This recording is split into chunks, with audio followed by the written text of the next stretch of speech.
So my musical journey has been all over the place. I started working in the corporate world in my early 20s, and I went traveling. When I came back from traveling, I had all these songs that I'd written, and I was like, I'm going to pursue music now. And so I heard about Jeanot through my guitarist at the time, and we started working together on a first album, and this is actually our third effort together. So it's changed quite a bit over those three albums. It started as kind of this country pop vibe with like lots of 3-part harmonies and happy little guitar parts, and yeah, it's just evolved into madness ever since. Yeah, it's been like a snowball that just keeps getting bigger and gnarlier. Louder. It started like this really kind of friends jamming in a living room kind of vibe. Mm-hmm. Saying, well, what can we do with these songs if there was a band behind it and it wasn't just you with your just guitar. Me with my guitar, like deep, deep, deep, deep. But what we didn't realize at the time is that Sarah was thinking bigger. She's just keeping it to herself until album 3, and then she's like, no, this has got to be big. It's got to be huge.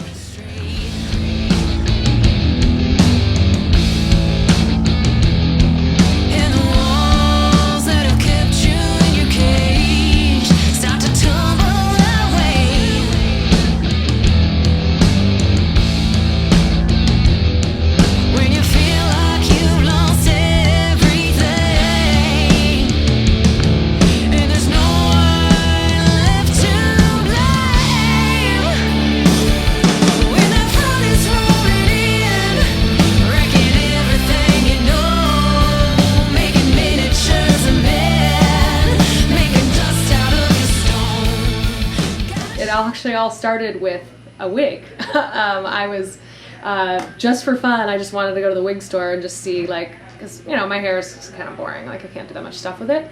And so I went and I tried on this white glow-in-the-dark wig, and I just like looked at myself in the mirror and I was like, I'm a superhero now, like I'm buying this. And I started wearing it at shows just like to gauge reaction, I guess. And I was still kind of playing these like more country rock type of songs, but the first time I ever wore the wig on stage, we had a sold out audience at the Doug Fir, and like it was like a marked change where I all of a sudden felt like, okay, this is different, like I can do something with this. And I've always been into superhero stuff, and I've always liked the idea of dressing up and having themes, and like to me, like over time this character has like developed, and it was born with the wig, but it's developed over time. So it is interesting because that vision is only like growing the longer that we, play music together. We're at the bottom of the barrel, it seems, scraping for morsels laced with lies and deceit.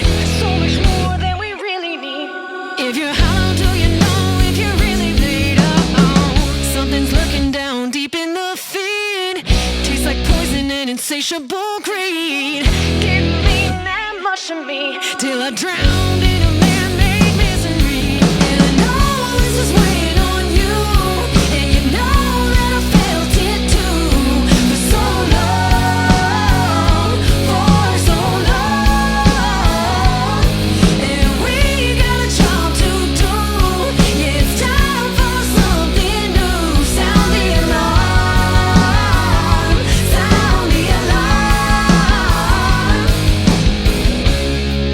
And now that we have this iteration of the band that I really feel like is committed, and they get it, and they're in on what we're doing, it's only served to help my vision grow more. And so now with this album, it was like this time where I finally felt ready. Like, we've been talking about this for a while, we've had these songs for like a year and a half or so, and I wasn't quite ready to record. And then with the last couple shows, like now I have this costume, and it was like, okay, like I feel that this is developed enough to start recording. And then having Jeanot's rock background especially, I'm like, this is going to catapult these songs to the next level, which will then catapult us. Which is totally funny, because on the first, I think that's really what you were feeling on the first or the second record, is you were ready to go more rock with it. Yeah, but I still had some country ballads in there. You so did. You so did have some country ballads. And the balance of that would have been really weird if you would have made, okay, let's have some country ballads, and then these really thick, raunchy rock songs.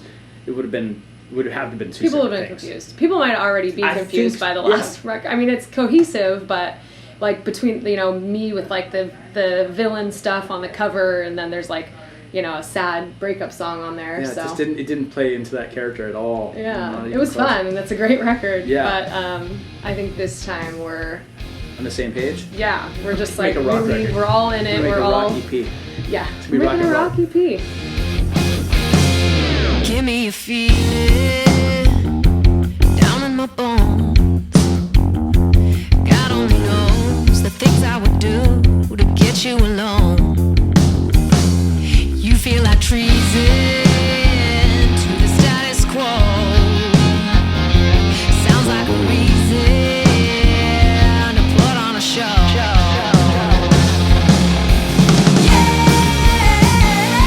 Take me there.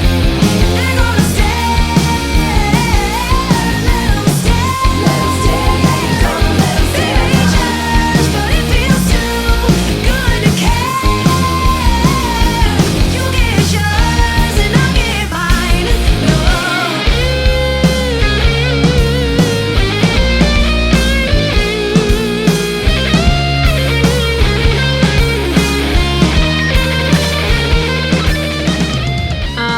So over, like I said, my solo career, if you want to call it that, has taken many different forms, and the band has changed a couple times. Well, my lead guitarist, Everett Carlson, and my bassist, Aaron Schur, have been with me for quite a while now. I think the very first iteration of the band was Jeanot on bass and my friend Colin Johnson on drums, and then Jeanot's brother Matthew on drums. And so that we only played together once with that iteration, and then I found Everett and Aaron next, and Matt was still the drummer, and then I had Charlie McGowan as a drummer for a while, and that's when I had Sean Woodcock, who does our rhythm guitar, and then when we got Ian Garner in on drums, then everything really just started to click and mesh, and we have this camaraderie now where we can be silly with each other. Everyone brings good energy, and I feel like, for the first time we're a band, and it's not just like a backing band behind a solo artist. And so that's what I really wanted. That was kind of part of the vision of Sarah Wild. Like, our live band name is Sarah Wild and the Watch, and so they're the Watch, and it's part of the whole superhero thing where I'm this like vigilante character that's like trying to balance the darkness with like her desire for justice and like wanting to do good, and then I've kind of got these like Secret Service type dudes that are just like bringing the noise and supporting me, but I really feel like this being a band now like has given them more ownership over it, and that's what I always wanted. I didn't want to be the one like solely responsible for all the writing, and now we're writing together, and it's taken my songwriting to places I wouldn't have gone otherwise, because I grew up with country, and so it's really like stuck in my songwriting. So these guys have really helped me get out of the box and start writing the music that I wanted to write. Little devil, I feel you close. You know the underworld has been my home away from home. Oh, little devil, give me your worst. I learned your tricks, yeah, I played your game, I'm one with her. 'Cause I got a love, yeah, I got a love that you'll never burn. Yeah, I got a love, yeah, I got a love that you'll never burn. The last album that we did together, the EP, the Villain EP, was a breakup album. Like, that's, every single song had to do with a breakup that I'd gone through, and so it very much followed that theme. And my writing after that kind of, my personal, like, spiritual journey through everything I've been going through over the last couple of years has really been, like, facing, like, the darkness, right? So not avoiding it, not like running away from it, but really like looking at it and start like analyzing it and making peace with that dualistic part of myself. And so these songs are all kind of based on that journey, and they're kind of about like, going through hell to get to a better place, and really like making friends with the demons in your head, and figuring out how to like use those as strength. And I really think that it kind of defines a superhero's journey of like I was really inspired by Arrow, the TV show Arrow, he was like my favorite superhero for a while because he essentially went back and forth between being a villain and being a hero, and then trying to balance this, like, do I kill bad guys? You know, like, he was killing bad guys, and people were like, well, you're a murderer now. And so figuring out, like, how to balance that and what actually feels right to the individual. And so that's essentially what this record is for me.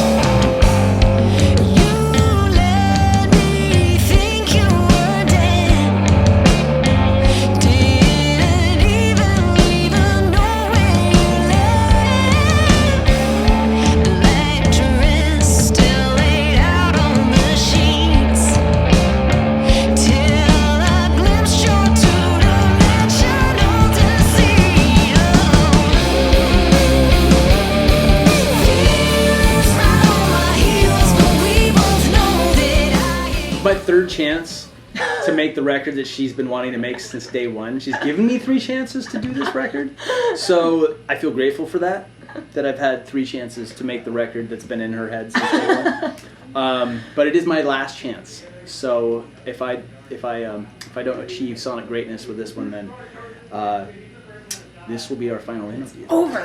That's not true. I'll probably work with him forever. We're doing it though. We're doing it. But yeah, this is gonna be fun. It's gonna be a fun record. It's gonna be rock and roll. Rock and roll.